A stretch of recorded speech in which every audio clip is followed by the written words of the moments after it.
Welcome to New Life Live with host and founder of New Life Ministries, Stephen Arterburn. For 35 years, New Life has been transforming lives one at a time thanks to the giving hearts of you, our listeners. Our goal is to provide you with wisdom from God's Word to give you hope and help in life's hardest places. If you have a question you'd like to ask today, our phone lines are open. Call 1-800-229-3000. That number again is 1-800-229-3000. Now here's Steve. Hi there, welcome to New Life Live, and hope you're having a great day today. This is part 2 of a program that we did on Monday, and we live streamed this program, and we're live streaming it now and on the YouTube channel. So if you would like to be part of a discussion, you can call us 1-800-229-3000. We're talking about the secrets of sex and marriage. When I say we, the president of New Life, Becky Brown, right there. Becky, hi, Becky. Hi, everybody. I'm glad you're here with us. And Shaunti Feldhahn. I mean, I think she is a really important person in the lives of Christians because she's a researcher. She's kind of a social scientist, you might say, and she writes about the important stuff. She and her husband wrote about money, got that out of the way, and now she has written with an amazing sex therapist who knows his stuff, a wonderful book, The Secrets of Sex and Marriage. Shaunti, welcome to New Life one more time. So glad you're with us. Thank you. I'm glad to be here. You know, in all of this, it seems to me that we have discovered in our ministry that a lot of people have just given up on sexual intimacy. They've been hurt, or they just, think it's not a great experience at all. I think that your book provides tremendous hope for folks like that. And I appreciate that. Well, it seems that it might lure some people back into the process. You have 8 surprises that make a difference. In the previous program, we went over some of those 8. I'm wondering if there's another one of the 8 that stands out for you that make all the difference in the world, or a big difference with couples and sexual intimacy. Oh yes, one of the other factors that is often running under the surface. And by the way, just for people who weren't there for the other show, let me sort of just repeat that the main thing we were trying to identify, so you know what we mean when we say the factors, the main thing we were trying to identify is for people who have disconnects in this area, or there are hurt feelings, or they have a difference in desire about frequency, or whatever those issues are, we often think that it's about technical stuff. It's about techniques and body parts, and usually it's not. It's about a bunch of things that are running under the surface that are very common to most couples. And so what are those things that are getting in the way? What are those expectations or those insecurities or those factors? And so one of the other factors, we covered several last time, but one of the other factors that was honestly mind-blowing for me when we got the data back was that we noticed nobody is getting as much intimate connection as they want. You have stereotypically someone who wants more than their spouse, and stereotypically that's the husband, and there's a reason for that statistically, but that's not always the case. And so you think that it's just that somebody has a lower libido, and it turns out often that's not the case, and there are some other factors that are meaning that we actually both want connection more than we're getting. So I'd love to unpack a few of those. So you're not alone if you want more connection than you're having there. You're in the same boat with a lot of other people. This book maybe could get you out of the boat and into each other's arms more frequently than you ever thought. We'll be back right after this. Our marriage was just so toxic and just so many simple interactions that turned into conflict. And so we signed up to participate in the workshop. This is Steve Arterburn. Our Intimacy in Marriage workshop examines the various types of intimacy, spiritual, emotional, and physical, as well as the challenges of experiencing true intimacy. The tools that we received from the Intimacy in Marriage workshop were tremendous. It was so much that we were able to take and utilize and actually come back and apply. Don't settle for a miserable marriage or even one that's just okay. It's possible to have that great marriage you always want. The next Intimacy in Marriage workshop is October 20th to the 23rd in Dallas, Texas. Call us at 1-800-NEW-LIFE to find out more or go to newlife.com. 1-800-639-5433. Best decision we could have ever made. There's no price that we can put on having healthy marriages.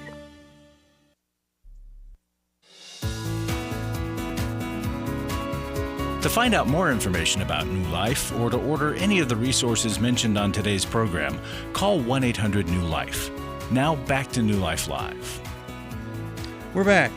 Steve Arterburn here with Becky Brown and Shaunti Feldhahn. And I'm telling you, it's a great book. Dr. Michael Sistema. He's been around the block a few times on this. He is a sex therapist. They wrote it together, and it really encourages folks to take a second look at all the reasons that you're not being intimate or why it isn't a satisfying experience for you. I'd like to go to another caller here, Shaunti, and so I'm going to go to Jeff from Washington, D.C., listening on WAVA. Jeff, you are on. How are you today? I'm fine, thank you. Thank you for taking my call. Certainly. And I also appreciate that last comment that you made about how the expectations, I guess, are usually more askew as the men are more desirous or more in need. But I appreciate her saying that that's not always the case, and that's exactly what I want to speak to. In this particular case, we haven't had intimacy in, in the last 2 years, maybe twice, sexually. And a lot of that has to do with the communications part. And we've done the work. We've been to counseling. As a matter of fact, in counseling, we were even told that we kind of have a role reversal in terms of what the female expects versus what the man expects. So that's been a challenge in terms of being able to get openness there from the wife when a lot of the stereotype in terms of the counseling and the talk shows and even in the books put so much on the man. And it's hard to overcome that when you're trying to do that. And yet it's just this expectation that I should know what's on the mind. I should know what to do. I talk, we ask questions, but I think there seems to be a bit of a hesitancy or embarrassment or whatever the case may be, maybe even the relationship with the mom and dad when she was coming up that prevents that openness. So what's the specific question for her? Because so how can I break through and somehow get that openness, intimacy and openness, intimacy and sharing, even when we've had counseling and had books and classes and all the different ways that a lot of this is especially comes down on the man to be more sensitive, more tactful, and trying to have that openness, and yet I still don't seem to be able to get that. Well, Shaunti, what do you think about that? Well, Jeff, it certainly sounds like, just from what I can hear in just these few moments, it sounds like you really are putting that effort into trying to be sensitive and trying to be open. And there is no one pattern that sort of breaks through that. It sounds like if you've been told that you kind of have a switch where, if it's usually 75% of the case, the men are like this and 25% the women are like this, well, it may be switched in your cases. Have you, just as a question for you, have you asked your wife, what is it that makes it hard for her to communicate with you about this topic? Because that's kind of what I'm hearing is the communication piece, again, is one of the pivot points here. Have you had that conversation with her about why it's hard for her to talk about it? Yes, and that's an intimate question, obviously, and it requires an intimacy in your answer. And that's where just not able to get that, and somehow it's blurry, and it comes down to me having to be more understanding in terms of trying to kind of figure it out based on these 32 years together of, what the experiences she's had as a child with a mom, with a not. I've gently tried to lean into those kinds of questions just to get some perspective. And so I don't really get anything really to work with other than possibly that it's just not a comfortable topic. And the expectation is that I'm supposed to just have that desire and make it happen, and she's willing to go along with it. Now, I know as a man, for me, I would not want that, and it's talked about a lot in these marriage sessions, wifely duty, and I don't think that, I know for myself, I don't want you to just do something out of an obligation because of your role and an expectation is upon you. Well, And Jeff, so let me ask you a really quick. don't want to Let do me ask anything. you a quick. I want to ask you a quick question. When you and your wife are at home, which of you has more words to say? We both talk quite a bit about everything else. Do you talk more than her, or does she That's talk right. more than you? We talk quite a bit, both of us. I think that it's an even exchange. She initiates a lot. I initiate a lot. We end up talking a lot, and on all types of topics. It's just this one. And I hesitate to try to talk about it more than I can tell she's comfortable in doing, because then it's almost borderlining that I'm coming on too strong, and it's almost I can see it in her eyes, in her expression, that it's hurting her feelings. Right. So, Shaunti, you were going to say something there? trapped. Yeah. Yeah, I was actually, you said something interesting, Jeff. You said 32 years that you've been married. Yeah. Did I understand that correctly? Mm-hmm. And Yeah. you mentioned something about just the last couple of years. Has this been something that you've was an always example. had a struggle? Well, Yeah, the question yeah, is this an area you've always struggled with? Yes. Well, and then what happens, to your point, Shaunti, if you do something dysfunctional for 32 years, it's pretty ingrained. So you have to think of it in a different way. Yeah. And it's hard because even if you both talk equally as much, if you say the same thing, but you're speaking different ways, there's not a connection.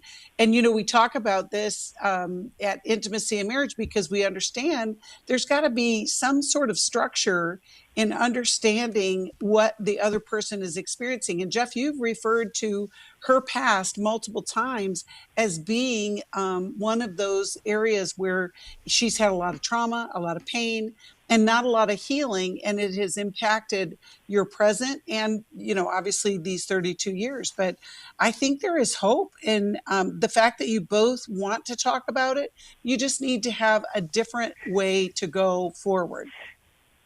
No, I didn't say she wants to talk about it. She wants it to happen, but she doesn't want to talk about it. It's him that wants to talk about it. Yeah. Oh, exactly. Okay. Yeah, there's something inside of her that's holding herself back. And that is, it's almost like, to me, Jeff, now, these guys, Becky and Steve, will have a far better ability to answer some of the clinical, how do you go about this questions. But to me, that is a classic example of having built up a habit of being reserved and pulling back and just feeling like I can't this is a dirty topic or whatever because of my childhood. Yeah. And I may want to have this kind of conversational intimacy with my husband, but I don't know how. And so this really does sound to me like something where she's just gotten wrapped up, and there does need to be both your continued understanding and, as Becky said, some mechanism that if she so decides, and she's going to have to decide, if she so decides that she's willing to work through how do we communicate around this topic. Because it isn't just going to happen magically. And I would just encourage you. And go ahead, Jeff. I was going to say that, unfortunately, a lot of what she seems to, I guess, come at me as an expectation is that I'm supposed to just know or sometimes read her mind or her gestures. And we all know, even back from high school, you can't read a girl's gestures and just think you've got the right answer. And I just can't do that. I can't read her mind. 32 years together, I have learned some things, but I'm not perfect. And she's willing to be a participant, but everything is on me to do. And well, Jeff, let me just... Go ahead, Shaunti. I was sorry, Steve. I was just going to say, one of the other things that I was going to hope that we got to in this conversation overall about the other factors is that one of the factors that we found matters is that often there are really opposite expectations for who is going to initiate. And how is that going to work? And is that going to happen tonight? Or I'm not interested tonight, or whatever. And something as simple as a husband, and I'm not saying this is you, I'm just saying this is an example. Something as simple as a husband feeling like, well, I don't want to push because I want to be sensitive to my wife, so I'll wait until she initiates and shows me that she's ready. And you can be waiting for years, because if your wife, we talked about this in another show, if your wife has the receptive type of desire, where that sense of desire just doesn't come up in her brain until she gets engaged sexually, it's not likely to happen because she is waiting and hoping for you to initiate. I'm not saying that's the situation in your relationship, but that's just an example of sometimes it has to be that the person who has the greater desire or the more initiating desire has to kind of accept that that's kind of my role. Yeah. And I wish it wasn't that way, but it kind of is. Yeah. Well, Jeff, I'm really glad you called. I'll send you this book, but I do want to say this. My sense is that you might have a lot more words than her about this. And I would encourage you to have less words and more questions for her, or this other option, which I've tried recently, just being present, just being there, and both of you getting comfortable without talk about this for a while. And then talk about this is really important. But sometimes I think you need to take a break from it, especially when you're looking at all the factors that you've said that relate to her and her expectations of you, things like that. You want to be sure that you're not just listening, but you're really hearing what she's saying. And for some of us, that's really, really hard for us to do. So let's go to Jean, Pensacola, Florida. Can I add, can I add one more Becky. thing? I want to send him how we love, and I just want to encourage Jeff to bring his wife to Intimacy and Marriage or Intensive, because here's the thing: you guys have a structure that's in place that until you do some intense disrupting of that structure, you're probably not going to have a whole lot of change, because it's what you do. And, but I love that you both are intentional towards each other, wanting to connect, but you're going to need some help. So we'll send you some information and we'll send you that book. I'll give them 2 books, Steve. I mean, Yeah, very good. And you'll be criticized for it. That's as I right. am so frequently. All right. Let's go to Jean, Pensacola, Florida, WTRJ. And you're on with Becky, Steve, and Shaunti. You hear the music. In the meantime, I hope that some of you folks, as uncomfortable as you might be, because it's just so difficult to communicate, this book could be the way to communicate about something uncomfortable. You read it together, go through it together, and see if there's some new things that you just haven't ever discussed, some new ideas and concepts. Because, this is a tough area for almost all people. It's really tough.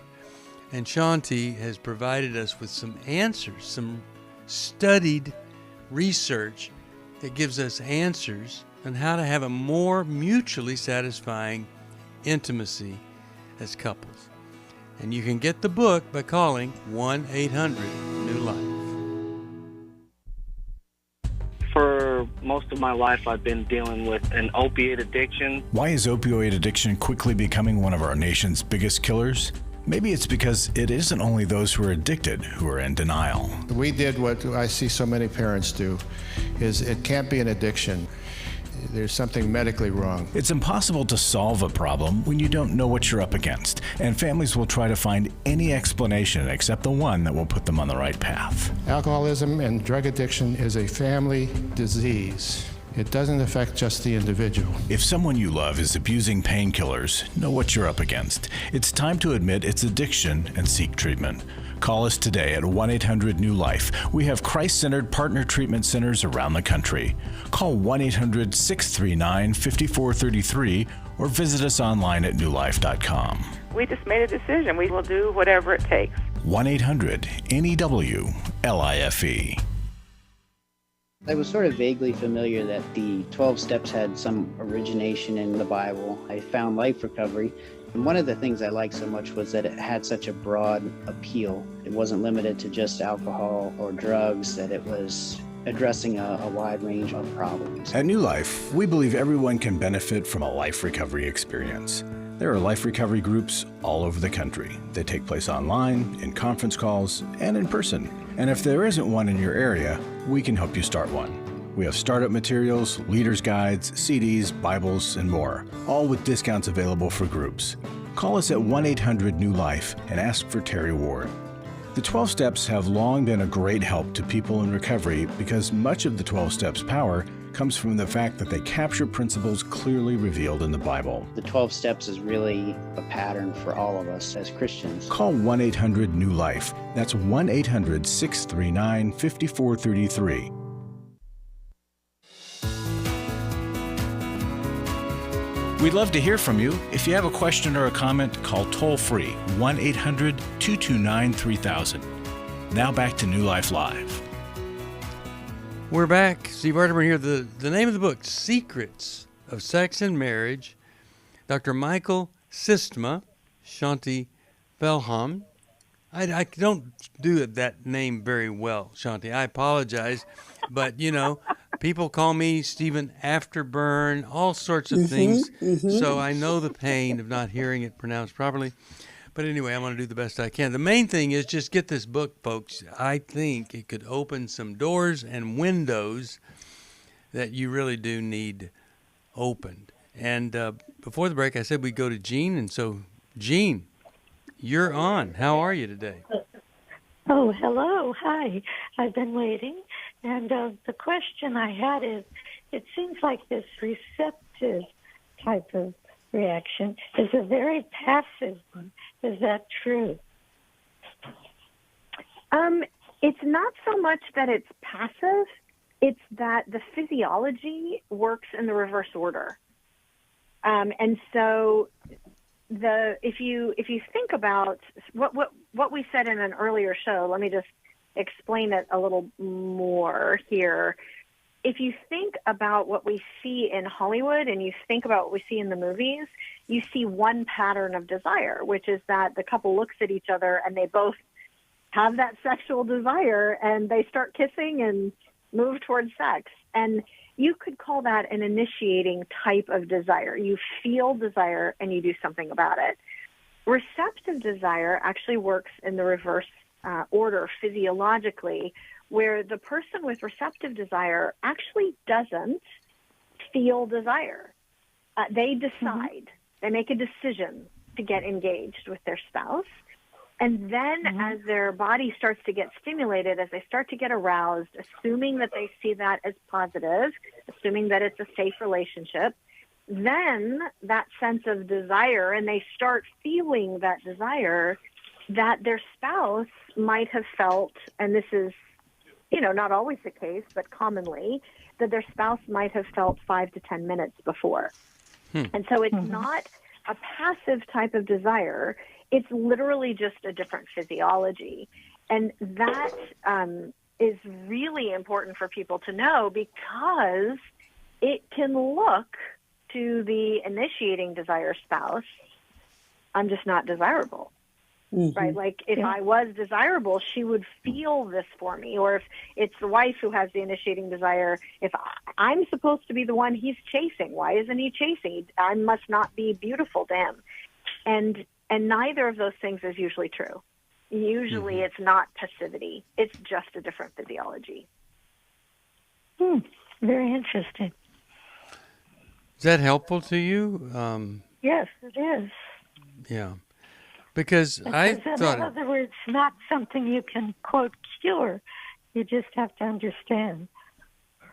Right. Yeah. Well, right. And also, it's not even so much just to understand, like in an intellectual way. It says, okay, if one of us has initiating desire and one of us has receptive desire, which is the case for the majority of couples statistically, if that's the case, then what do we do about it?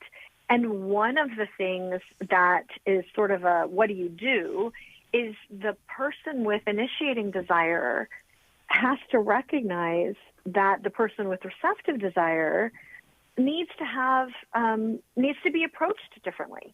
Like, they've got to know what you've got on your menu for the evening before you get to the bedroom, for example, because otherwise they're just not thinking about it. Yeah. And so even like the patterns that you establish of like flirting with your spouse in the kitchen in the morning and making some cute comment about, well, maybe we can skip dessert and have dessert later, like those kinds of things. And that person goes, oh, right, yes, okay. And they start thinking about it. That kind of anticipation time, which is sort of what we call it, that sort of anticipation time, sometimes that's all that's needed. What matters is working with your wiring rather than wishing it were different and working contrary to how you've been created. Well, that's a big headline right there. Right.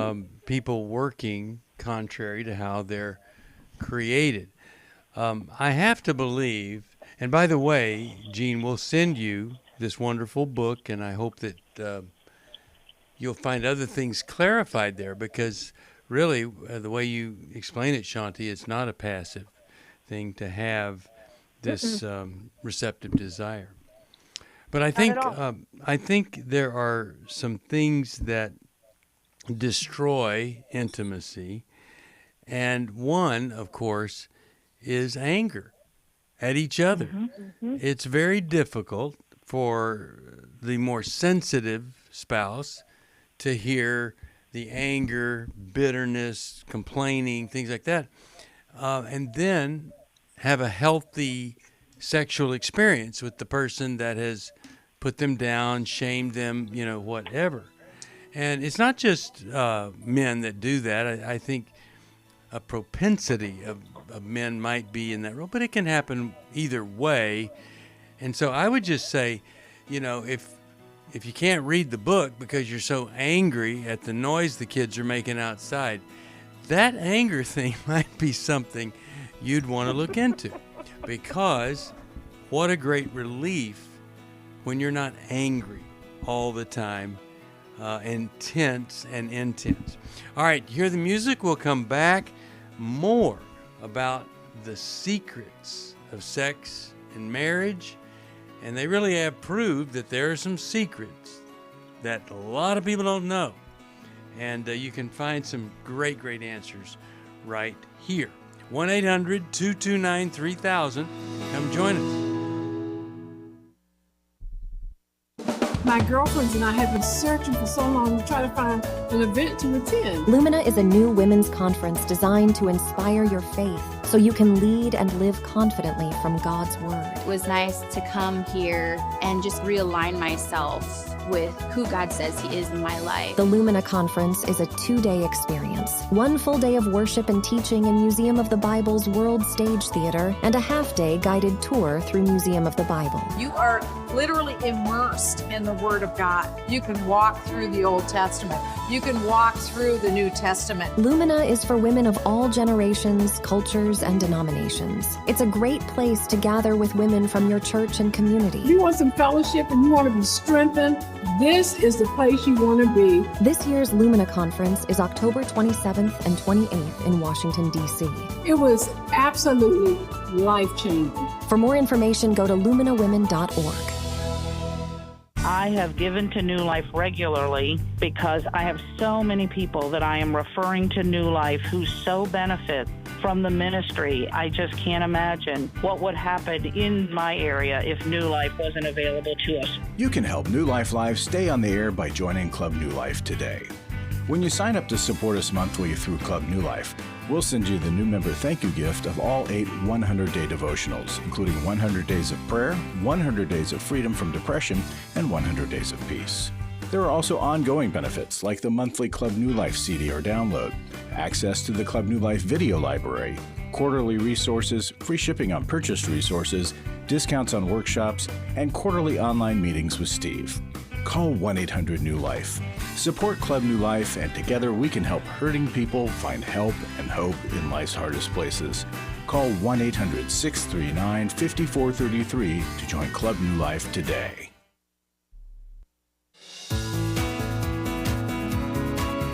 We're glad you joined us for New Life Live. To be a part of the program, call 1-800-229-3000. Now back to New Life Live. We're back, and Shaunti, I'm just thinking about the anger thing at the break. What did you find out in the research about the impact of anger, bitterness, resentment, anything like that? Well, you know how we were talking about the fact that we found these 8 secrets that are these things that are running under the surface in a lot of different relationships around this topic. Right. And one of them relates to that. Because the factor that is often sort of unrecognized is that men and women tend, now this is a statistical tendency, this is not 100%, but men and women tend to have 2 different sets of primary insecurities running underneath the surface. Okay. What are they? Well, with women, it tends to be that, and this is going to sound stereotypical, and there's a reason for this, because statistically this was about 75 to 85% of women and about 75 to 85% of men.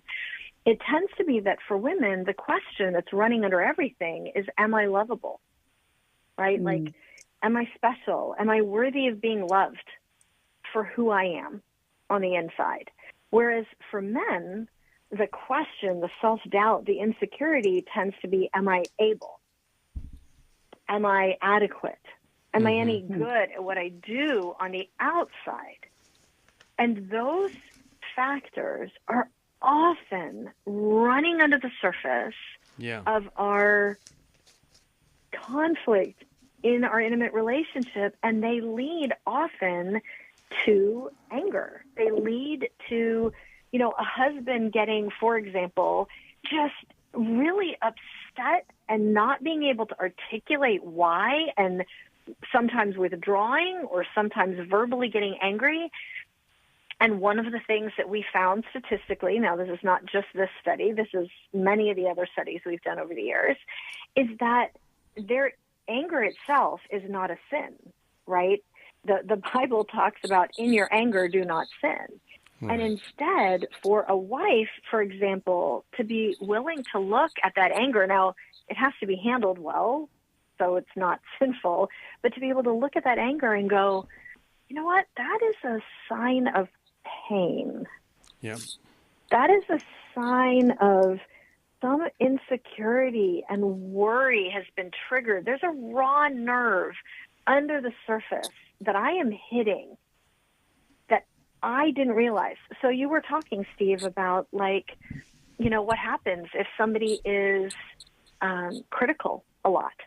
Yeah. Right? And somebody is constantly like, why did you do that with the kids? Like, all I needed was for you to do this, and you didn't put their coats on or whatever. And you don't think of that as a big deal. And yet your husband, for him, that may actually be pretty painful. And so he is going to withdraw from you in a lot of different ways, including perhaps in the bedroom. Or it could work on the reverse side. And that sense of critical nature, that sense of withdrawal, it can often trigger the sense of, are we okay? Like, what's wrong that you don't love me anymore? And so a wife will often have to feel close outside the bedroom in order to want to be close inside the bedroom. All of these things are another item that's running under the surface that we need to understand. What's interesting about that too is that we end up going from 0 to 100, or our expectation is. So you don't have communication, you're not touching each other, and then you wonder why the sexual part of your life is not happening. And couples need, those are, there's a process. We talked about that with an earlier caller, but I think that's the key too, is that what you're thinking in your head needs to come through a conversation. The expectations need to be identified, because a lot of times people don't even know what they expect. They just know that they don't like what's happening or not happening. And they're upset. Right, yeah. Yeah, and they're upset. And then we're not even talking about all the other factors in life that impact this part of our marriage. It's everything from work to kids to stress, all those things. Well, think about, let's talk again about that receptive desire. 73% of women have receptive desire. Women are also statistically much more likely to need to feel loved, like I said, outside the bedroom in order to want to be close inside the bedroom. As receptive desire people, they are making a decision to get sexually engaged with their spouse. Well, guess what they are making the decision based on? Yeah. It's based on how they feel in every other area of their relationship. Right. And the hard part, the difficult part, is that for men, it's often the reverse. For men, statistically, what we found is that, do I measure up? That kind of question is powerfully answered inside the bedroom. Is powerfully an emotional core in the heart of many men. I can't remember what the number was, but it was something like 87% of men. I can't remember the number right this minute, but it was something like that, where they said, this actually isn't just about the bedroom. That feeling desired by my wife gives me a sense of confidence in every other area of my life. And so you see these two areas of insecurity and need that are in conflict with one another in a broken world. And this is where we have to have grace with each other and learn ourselves and learn our spouse, so we can communicate about it and care for one another in the way we need to be cared for. All right. The book, The Secrets of Sex and Marriage. I want to go to one more phone call at least. I think I can get to two. But let's go to Tina, Chicago, Illinois, Sirius XM satellite radio. Hi, Tina. How are you? Hi. Good. Thank you for taking my call. I'm a little nervous. But when I was 9 years old, I was sexually abused. When I got married, it took us a year to consummate the marriage, and sex just has never been good. And I have never had an orgasm in 38 years of marriage, and I have so much shame and embarrassment. And I feel like there's no hope. And I don't know what the root cause of it is, I've had some therapy around it, but it's not solved the problem. And I just feel like the only thing I'm good at is just making my husband have an orgasm, and I don't care about my needs. I just want to get that done, and then think I have a few more days, and then I'll have to do it again. Oh boy, that is rough. And what's your husband? What's your husband like toward you, Tina? Is he understanding? Is he a little impatient? What is that like? He's understanding. It's not talked about. We just kind of have this rhythm that's what it is. And I think because it hurts me so much to try to hope, because my hope has been so disappointed that neither one of us go there. It's just too hard. Yeah, that's rough. Tina, how long have you been married? 38 years. Okay. So then what happens, like we said before, this pattern is embedded. Tina, you said that you didn't know what was wrong, and you do because you named it. You've had significant trauma, and you haven't had healing for the trauma. And it's hard to do this on your own, where you just are kind of trying to figure it out. And I'm just wondering if that would be a possibility. Are you guys open to that kind of deep healing? Because this is pretty traumatic for you.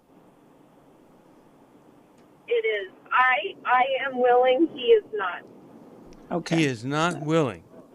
And why would that be? No. He thinks, I apologize for saying this, but he doesn't believe that therapists are legitimate. Well, he won't be the first one, Tina, that says that. So, But it is interesting that a person like him can have a judgment about, 3 million people, 4 million people that believe in Jesus and want to help people in a way that gets to the core issues that you don't deal with by hearing a sermon in church. And so they're called not to preach, but to be with someone. And after 5 minutes of assessing, I don't want to be open with anybody, they determine that therapists are not good or whatever. It really is kind of mind-boggling. And I'm so sorry that this is what you're experiencing, and that's your husband's response. That's not good. I just tell you. Like when they don't get the field goal, no good. That's no good. We all face days where life throws us a curveball and our routines or plans get disrupted. Things we wanted to do are forced to take a backseat to the unexpected demands of the day. If you normally listen to New Life Live on a radio station, well, you might not be able to that day. And on these hectic days when you're feeling stressed or frazzled, hearing the sound of counsel given on New Life Live is just what you need to navigate the unexpected things of life. Every time I'm troubled or I have a problem, I'll cut on New Life, and there's always something that is said that is helpful to me. By listening, I have learned more than I can ever express about how God wants me to live. Download the New Life app for the easiest way to listen wherever you are and at a time that's convenient for you, or watch the show on our YouTube channel. You can even subscribe to our podcast from your favorite podcast provider. You never have to miss a day of New Life. Wherever you are, we are. Hi, this is Steve Arterburn, and for over 34 years, New Life has been the most trusted name in Christian counseling. I'm an addict, and I'm trying to get God in my life again. Our Christ-centered treatment programs can help you break free to embrace all that God has for your life and your family. I just want to thank you guys for bringing me to a relationship with Jesus. There really is help for marital problems, depression, addictions, panic attacks, and feelings of hopelessness. I came back with so many tools to help me prepare myself to fight this struggle and this battle that I have every day. You can start living again today, living the life God intended for you. Help is available at 1-800-NEW-LIFE. They did care, and they did follow up very lovingly. and it made all the difference in my life. Call us at 1-800-NEW-LIFE. Someone who cares is waiting at the other end of the phone. God can open the door to a better tomorrow. Call 1-800-639-5433.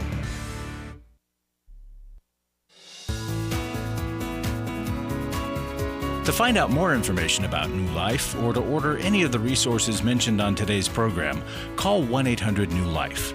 Now back to New Life Live. We are back.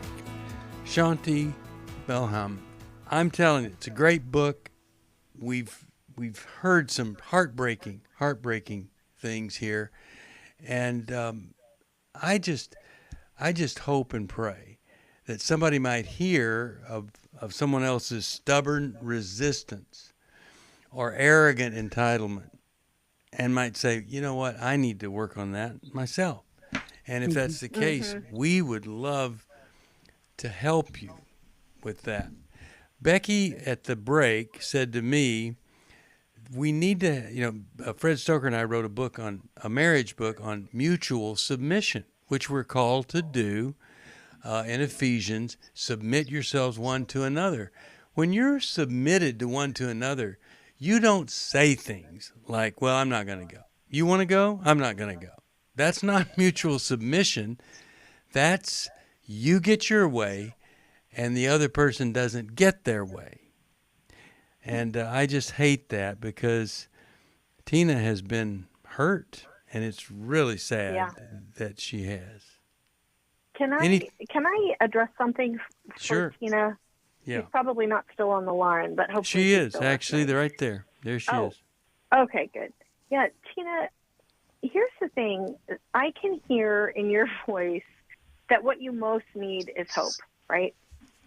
That you've been trying for 38 years, and you love your husband, but he is not interested in pursuing therapy or counseling, at least in the way that he envisions it, right? He has a view of how it works. And yet there's nothing that says that you can't. These areas, so many of them, you can make astounding progress. Even if only one person in the marriage is kind of putting their shoulder to the plow and saying, okay, for whatever reason, my spouse doesn't understand this, has a judgment against it, whatever it is, I can still do what I can do. And that itself will help give you hope. Yes, Because I there agree. are things that you can do to heal from this trauma. And I would propose, you had trauma when I think you said you were 9 years old when you were sexually abused. And I would say, based on the little that I heard, it kind of sounds like that every time that you're engaging sexually with your husband and feeling like I'm not getting any pleasure from this, I just have to get through it. Maybe I'm disassociating. I love my husband, so I'll do this because it's important to him. I'm just going to have to do this again in a couple of days. As you do that, that is kind of more trauma layered on and layered on and layered on. And it's admirable that you're trying to, be what your husband needs, but you have needs too here. And it's in the best interest of both of you. Even if he doesn't want to get that help, at least right now, it's in the best interest of both of you for you to say, okay, you know what? I'm going to go to a therapist that specializes in trauma recovery because they are there and they help. And there's a specialty around it that works. Agree. Yeah. Tina, I'll send you the book. Also, what would be another book for Tina that could help her with the trauma? Well, I think that Sherry's book actually could be helpful. Intimate Deception, Healing the Wounds of Sexual Betrayal, because even though this wasn't your husband, I still have a suspicion that there's more to what his defense is. And Tina, we just want to equip you. We'll give you a connection with a counselor that also deals with that. I'm sure we have somebody near you, but we want you to heal. And we want your marriage to be full and to not have this as an issue at all. Yeah. I'm going to go to Becky because she's a final caller. I think we've got time for this. We're almost at the end. Becky, want to get to your call? How you doing, and what's on your mind? I'm doing great, and actually I'm not going to even ask my question because you guys, all of the information that I've already received, I have my answer, and I definitely will get the book because I love Shaunti. But I just want to say thank you so much for all that you guys do. You're helping the body of Christ to heal and to become better witnesses for the Lord. So just thank you so much for all that you do. Oh, you're welcome, and thank you. And I'm going to send you the book because you were so nice to call, and nobody pays me compliments, and so when somebody does that, I want to reward that. So we'll get that off to you. So bless you, Becky. I'm so glad that you got the things answered. Shaunti, as we close out the program, there are people that need hope. They need direction, too. Without being able to take direction, they have no hope. What would you like to say as we close out the program here? I'm so grateful that you've been with us, but what are your words to so many people that struggle in this area? I just want to encourage everybody that this is not, it feels like rocket science sometimes, and it's not. That this is an area of life that God would not have put out of our reach. This is an area that He created in marriage to be a wonderful thing.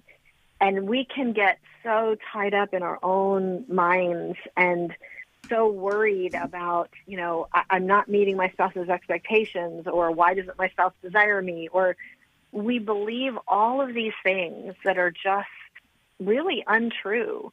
And we have to sort of take it back and go, okay, I'm going to tell myself what is probably the truth, which is my spouse almost certainly really cares about me. Like, there's going to be a tiny percentage where that's not the case. But statistically, that is almost always the case. My spouse really cares about me. They may not have the skill that I need, but that doesn't mean that their heart isn't what I need. And there is a difference between having a bad heart and having bad skill. And so to be able to say, I can work and my spouse can work on the skills, but we care about one another. And that's sort of the most important part for moving forward. Once you get that sort of settled, then you're much better able to do the work and read a book and talk to one another and try to figure out how to communicate on this awkward topic because you now know that each other cares. Well, thank you, Shaunti. Really appreciate you coming. And anybody you call us, we'll get this book to you, 1-800-NEW-LIFE. If you need help, this is a great book that can be helpful. And I do want to just go back to this not believing in therapy, having a wife who was traumatized at 8 and he's experiencing all this all her life, and the man saying, I don't want to go to therapy. That is something that everybody ought to ask themselves if they're guilty of that you're, let's just say your spouse needed a tooth pulled and you said, I don't believe in going to dentist. We're not going to do that.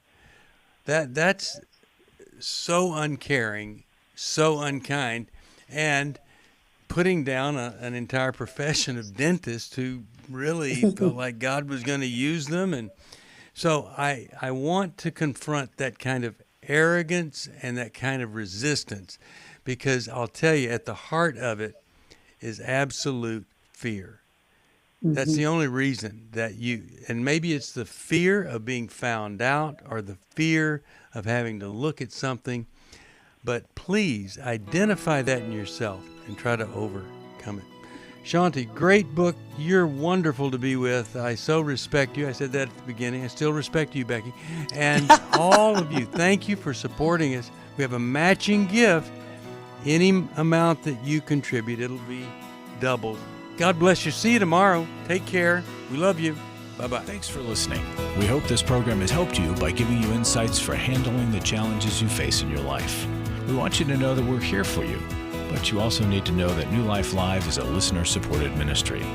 To make your donation or to get any of the resources mentioned on today's program, call 1-800-NEW-LIFE. That's 1-800-639-5433, or write to us at New Life Ministries, P.O. Box 1029, Lake Forest, California, 92609. Please join us again on Monday for New Life Live. Hi, thank you for watching New Life Live. You know, New Life Live is a Christian counseling program where we deal with the hard questions about life, relationships, kids, free choice, freedom of will, whatever. It's all right there on New Life Live every day, every weekday, 1 p.m. Eastern, 10 a.m. Pacific.